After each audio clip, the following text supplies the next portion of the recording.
Greetings, folks.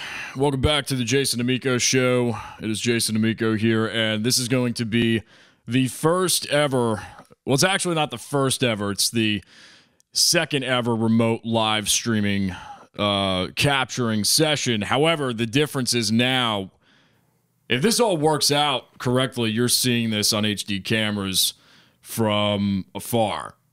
So we got a couple of computers set up on each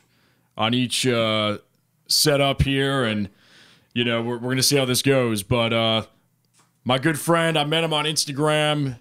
He's killing it in the just the production world, singer-songwriter world, co-writing world. Mr. Nino Lucarelli, thank you for being on the show, my friend. How are you doing wherever you are? Where are you at, man? I'm in Arizona, man. It's beautiful and sunny today, although we're still quarantined. We just got our stay-at-home order last week, so we've been staying in, but I'm doing good, man. I'm just grateful to still be making music. And how about you, man? How you doing? I'm good. What do you got behind you? You got some Fender P-Bass and... Yeah, I got a Fender P-Bass here. My ES333 is right there, and then over there in the corner, Midtown Custom. Oh, that's sweet, man. I like the tile up there on the top. It's pretty Thanks, cool. dude. I appreciate it. And then we got some more goodies, and a Telecaster in the corner, because why not? But that's awesome. No, man. Yeah, I've been collecting for a while, but yeah, these are Nano Leaf. It's called Nano Leaf. They're pretty sick. Let me go to your Instagram page real quick. I mean, we just met. Yeah, virtually like 2 days ago, and I just sent you a DM. I want to go back to if this is going to load. Here it is.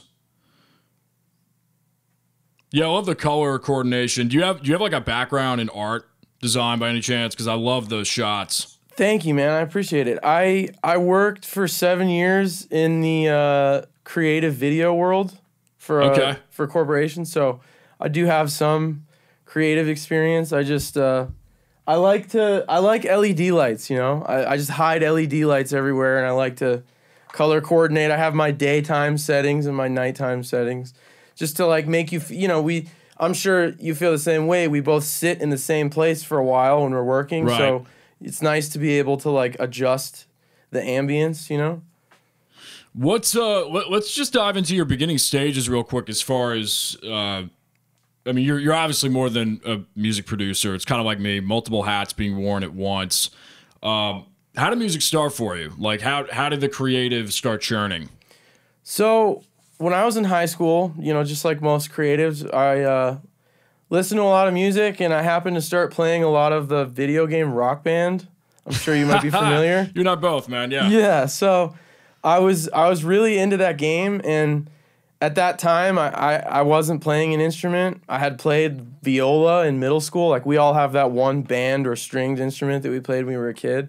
Mm-hmm. But in high school, I was just playing that game, and I just started to get really immersed into guitar. And I just thought it was so cool. So I ended up getting one of those Squire beginner packages my mom got me from Guitar Center when I was 15, and I taught myself how to play on YouTube. I just would sit there and look up Green Day songs and figure them out. And who were some of the major influences for you? You said Green Day. I'm sure there's some others too, right? Oh yeah, I'm a big pop punk kid. So cool, man. Old alternative. I mean, early 2000s alternative rock like Yellow Card, Green Day, My Chem, Blink, Angels and Airwaves, all that. That's where I really started diving into music and listening to it a lot. Yeah. What about your recording process? So, like, how did that come into the mix? You were probably playing through childhood, high school. How did that start for you? Because I'm interested to see where that crossover was. Right. So once I learned how to play guitar, I met some friends in high school that did the same thing, and of course we started a band. And yep. I was in bands all through high school. Did the whole Battle of the Bands thing a bunch of times, and we ended up paying a producer that was a grade below us. He was an amazing producer. He went by the name of Connor Hurley, and he worked on some of the big bands in Arizona at the time. This was between 2008 and 2011-ish. Yeah. One of the bigger bands that came out of our state at that time went to my high school. They were called City in the Sea.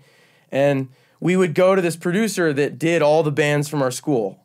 And he was just the best mixing, the best mastering, the best producer, co-writer, everything. He just was amazing. So he recorded out of his parents' house. We did the drums in the garage, you know, the whole nostalgic shebang from back in the day. Right.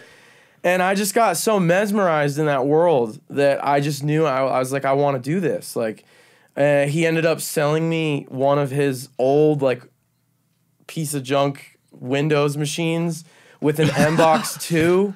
Like, not even the one that would lay down vertical, the one that was stood up with the little fins on the sides. Oh, jeez. Yeah, I know what you're talking about. Yeah, so I just was digging around on that thing, trying to figure it out. He had some old version of Pro Tools. And it just went from there, man. I started to have more friends that, you know, I had some friends that really dabbled in Logic X. I mean, well, at the time, I guess it was Logic 9. So they would, you know, he would show me that. He'd show me how to use that. I ended up getting an iMac. My parents bought me one of those OG iMacs from the time. Yeah. I would just spend hours, man, like just hours and hours and hours. I had no idea what I was doing, but I knew that I loved it, and I knew that I liked being able to take a riff or singing or whatever and put it into the machine and then hear it back. Like just being able to hear it back. Like, dude, can you believe like you played that? Now we're listening to it and it sounds cool, and like putting stuff on top, and just I stuck with that for a long, long time all through high school. And I knew, obviously, I wanted to do it after high school, so I went to my local community college out here in Arizona. There's Scottsdale Community College that has a great audio production program. I heard Scottsdale is great, like climate-wise, just, you know, and also great schools as well. But I've heard good things about that side of Arizona. Yeah, it's really pretty, man. It's a beautiful place. There's lots of great fun stuff to do. I mean, right now it's a little desolate. Right. But all things considered, it's a great place, and they happen to have a great community college with an affordable audio production program, and I went through that. I graduated from it. I learned a lot of stuff there, and I kind of stopped doing the band thing at that point and started focusing more on like production and engineering and like the techie side of things, I guess you could say. And I really got into, I went to, you know, you spoke about conferences. I went to a conference that was run by one of the professors from SEC. It used to be called Potluck Audio Conference. You may have heard of it in the past. It ran for I think 14 years before they had to put it on pause. But I went to one, and I did I guess you could call it an internship. It was like we could sign up for a class that would count towards our degree, but we could shadow one of the vendors. So I got to shadow the guy that reissued Pultecs, the Pultec EQs. Yeah. It was awesome. He was such a nice guy, and he let me shadow him throughout the whole event, and I got to play with Pultecs and run my songs through them and sit in the hotel and just, you know, geek out. And after that, I got into more of the studio side of things, not just wanting to get hands-on, but having a studio. So I built a studio at my grandfather's house. In the back, there's a like a storage unit that my bands used to practice in when we were in high school. And I convinced him to let me rip everything out, build a new shed next to that shed. Because I was like, if you let me rip everything out, we'll build a new one and I'll move all the storage into there. And I ripped everything out of the existing one and worked with an acoustic consultant company. You may be familiar, Acoustic Geometry is the name. Yeah. And I worked with them, and it was all remote, much just like what we're doing right now. And I sent them all my pictures and my measurements, and they gave me a whole equipment order and instructions. And my brother-in-law, well, he's my brother-in-law now, but at the time he was a close friend. But we just followed the instructions, and all the stuff came one day on a big truck, and we started sealing, drywalling with the special dual layer stuff, and I quickly learned basic acoustics at that point, like the physics of isolating versus treatment, you know what I mean? Like paneling versus like what is the difference and how do you actually soundproof? And that really jump-started my like interest in really diving into, I want to do production and studio stuff for the rest of my life. And what would you say would be the, well, actually, you know what? I'm not even going to go there yet. Let me go to writing process real quick. I'm going to shift gears for a second. Writing process for you. Well, let's talk about this. So co-writing, because you have some co-writing credits from what I saw on Instagram. Is that correct?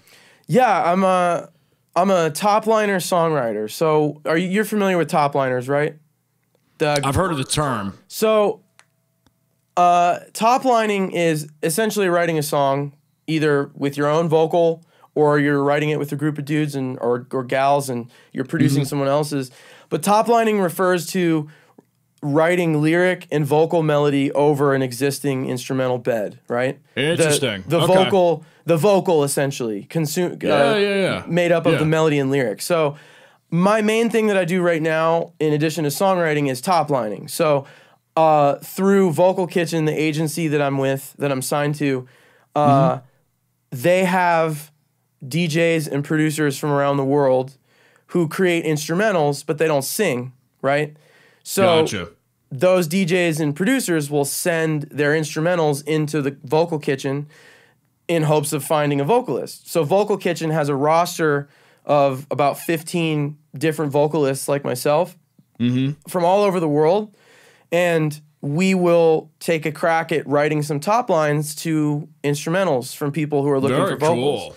So it turns into, if they choose to move forward, it turns into a collaboration and a co-write. But it's cool because your vocals getting used on the song. Right. And you're getting on the master recording. Right, exactly. Yeah. And it's going out to an audience of people that, especially people like you and I who come from the traditional rock or American music background that we do. It's a bit different, and you get exposed to like a whole new audience of people.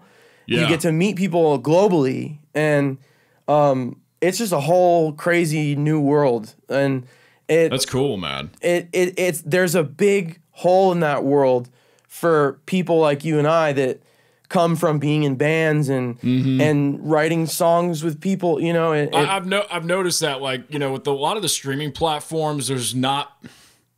From what I've seen, there's not much, like, a lot of it is more current sounding as far as the organic music somehow is still more on the, I don't want to say antiquated type of mediums, but it's not antiquated, but just a more old school versions of listening to music.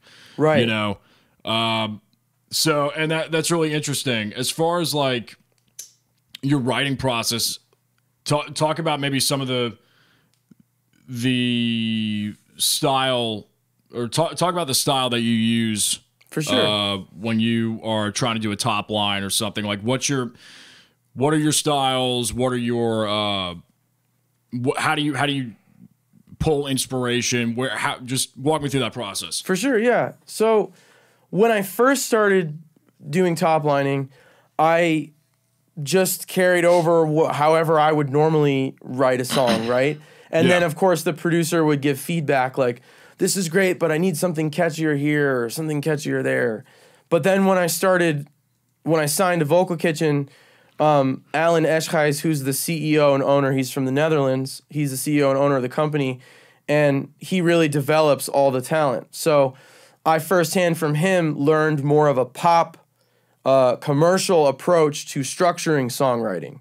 Right. So what I do is dip into we all have the different approaches to writing songs as far as tapping into our emotion or hitting, you know, if it's a specific melody you like or whatever. But I like to think of the structures that are options to me, right? So I have, you know, you have your AABB, like, you know, the different structures. I like to explore my options there. And then melodically, I usually start there first. I'll just start humming some things or scat singing, you know, where you're like, hey, you know what I mean? Like, and then the words just come naturally, often, you know? So. Yeah. So I like to start there. I'll like loop a section and I'll just kind of feel out a melody, keeping in mind how I want to structure that. Where am I going to repeat it? That's interesting. Yeah, because I've seen James Hetfield, like old videos of him back like in Metallica years when they were really cranking out. It was the same thing. Like a lot of times when you listen to those demos, and not everybody does it, but I know I do it. Sounds like you do it. He's done it. I'm sure there's other people that do it, but it really does help because a lot of times you'll get the melody without the words, and then you just put the words to the melody, where other people, they'll put the melody to the words. I can't. It's hard for me to do. Oh, I feel you. It's almost a cool collaborative scenario, though, too, because if you work with somebody who just writes lyrics, that's a lyricist, and then you sit in a room because you know how it is when you got a melody in your head and you're like, all right, and you start thinking of words. If you can grab somebody who's like, hey, I got this journal filled with all these dope lines, you're like, oh, yes, syllables, perfect, dun, dun, dun. And the next thing you know, it's a rhythmic thing. It's a timing thing for sure when it comes to, you know, co-writing, like, and beyond the synergy, it's like if the phrases, because I've had that happen with a couple of folks that I wrote with before. It was very easy because the similarities and influences were there. So we found that like the phrases, oh, we'll take a little bit of this or we'll take a little bit of that, and it just works. I'll ask you this as well, like from a vocal production standpoint, this is kind of what I was going to ask you earlier. What's kind of like your go-to vocal chain that really is you, that's really like you feel comfortable with sending out? You have any tricks that you want to talk about personally that you really like using in the box and even, you know, outside of the box? Just, you know, have at it. When I built that first studio I was talking about earlier, I loved outboard gear to death. Like, me too. Absolutely loved it. I had a whole slew of different preamps, and at one point I had a 32 input interface. Why? I don't know, because I only used maybe 1 or 4 for drum. I don't know, but I was addicted to outboard. But then once I started diving more into the top line world, I quickly realized I was traveling more and stuff. Quick turnarounds. Yeah, quick turnarounds. And you want to be able to go from working in here to in a plane. Okay, I need to work on the mix again. Well, do I want to carry my Universal Audio satellite with me? Nah. Probably not. So my chain has evolved from in the beginning, a lot of Universal Audio, pretty much all Universal Audio plugins and outboard. To now, let me say that I still love that stuff. And if I was gonna make a record that like in one place, I would use it because it's the brings the vibes, it's everything. But what I do now is a lot of Joey Sturgis Tones plugins. I don't know if you know who Joey Sturgis is. He's the producer behind The Devil Wears Prada back in the day, and like a lot of the earlier metalcore bands from the. I've heard of that name before. He makes great plugins at a great price, and those plugins are designed to get you the sound you need, the commercial sound you need, when you don't have time to stack a bunch of different. Right. So it's almost like templates. Yes. But you have a little bit more flexibility. That's exactly it. It's like all of the ease of use, but with the professional features still. Well, you have the Slate Everything bundle? I don't, but I'm very familiar with it. Yeah, so it's similar where there's the way they have it set up. You can, and I don't really, unless it's like a master bus or something, and I want to throw a bunch of stuff on there. Right. I'll still kind of do things individually in the blocks and Pro Tools in the I&O section, but it's similar. Slate has it's probably very, very similar. Yeah, it's like a modular. But I use a lot. I use a lot of Joey Sturgis plugins. I use Fab Filter EQ, of course. I use. That's a big Dave Pensato. Oh yeah. Yeah, he loves that one. It's like the Swiss Army knife EQ. I use Ozone just because I like. And every time a producer hears something, I want it to sound as extremely polished as possible. What are you using, like Nectar these days, or? I actually use the mastering suite, so I use the dynamics and stuff like that. For my vocal processing, I do specifically Joey Sturgis, Howard Benson vocals, which you know Howard Benson, the producer. It's Joey's teamed up with Howard Benson to make a plugin inspired by all those early rock records from the 2000s. So. I use that. That's my main source of compression and like color EQ, if you will. And then Fab Filter for my surgical stuff. I use Waves Sibilance. I think that's a great de-esser. And then I manually de-ess. Oh, really? Because that's cool. Maybe I'll make a video on it. I'll show you how I do it. I'd love to see. I definitely separate harsh S's and gain them down, but I would love to see that because that's a very useful tool. It's probably the same methodology that you're using. It's just I don't know, man. Like every time I throw a DS on, or de-esser. It doesn't matter what brand it is. Every time I do, I'm losing top end. I hear it. Yeah. And even if I don't hear it, there's just like this clarity thing that changes. So no, I get what you mean. That's definitely a solid concern. There's a lot. Then I'll throw it. The other problem is that I'll throw it in through the Pultec or something to get more, and then I may have to do it again in another stage. So I just got so used to doing it, just taking that 30 minutes to an hour, going through, talking everything. Yeah. Do you have a gnarly Pro Tools template for yourself? Like that you always go to? I've got one that I really like these days. I have a few. I've got one that's more metal. I've got one that's rock. But dude, things just change. Like I got a new, my friend gave me a U47 clone. Nice. One of those Lewitt 940s. It is just, that's amazing. It's like, I don't have to do 3/4 of the processing that I used to do with the Shure SM7. I love the SM7. Right. Absolutely love it. It's one of my favorites. But you definitely have to give it some balls. Yeah, there's so much tube love and mid-range, and I'm going into another tube amp besides the 12AX7 that's in the mic. And then there's other, going through an LA2A. By the time you hit all that stuff, it's like just cut out some of the low end and clean it up a little bit in Pro Tools. But that thing is just like, it's just there, man. Yeah. And it's like retro and it's current, but it's not like, it's kind of like one of those Johnny Cash vocals that Sylvia Massey did. It's just like in your face. You know what I mean? Super nice, but slightly driven.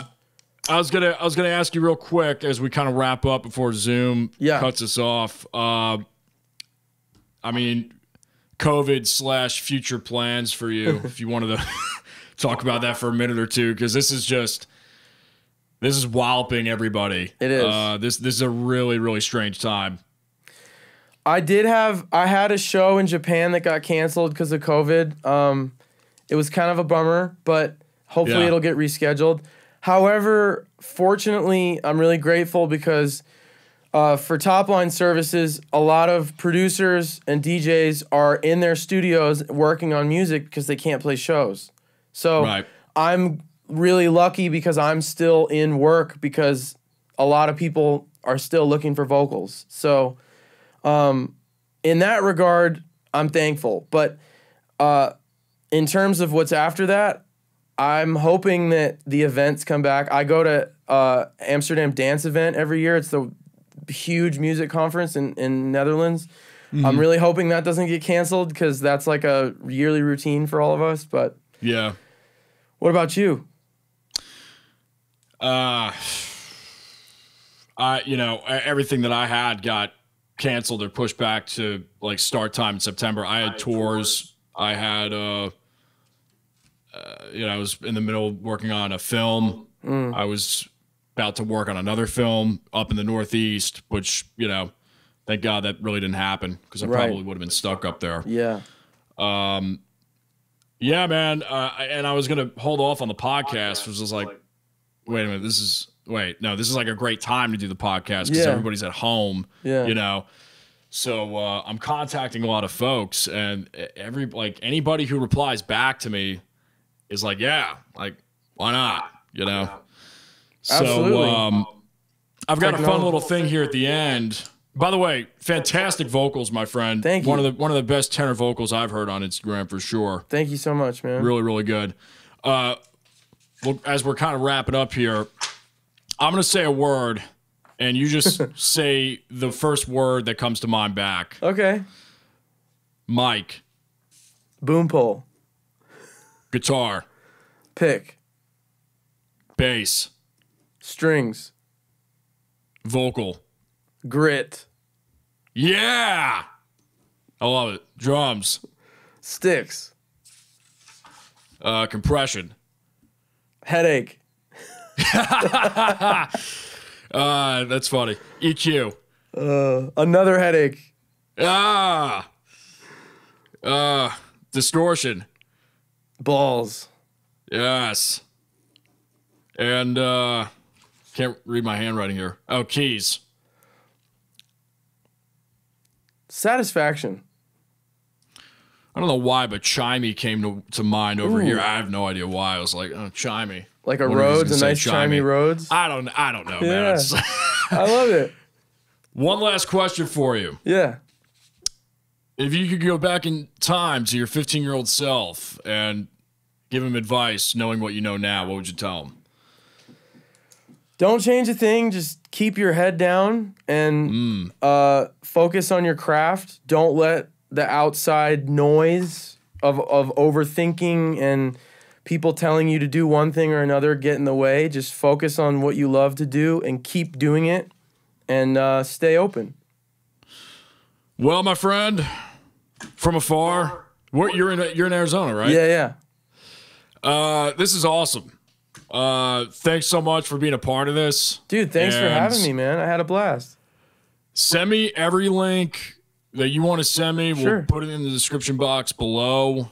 This will be on YouTube, Spotify, iTunes, iHeart. We're on all those sources and platforms. But any last words? Just want to say thank you for having me on, and I hope everybody enjoyed what we talked about, and yeah, I hope everybody is safe and doing something they love in these uncertain times. Yeah, man. Well, stay safe out there, brother. We'll talk to you soon. All right, buddy. Have a good one. All right, bro.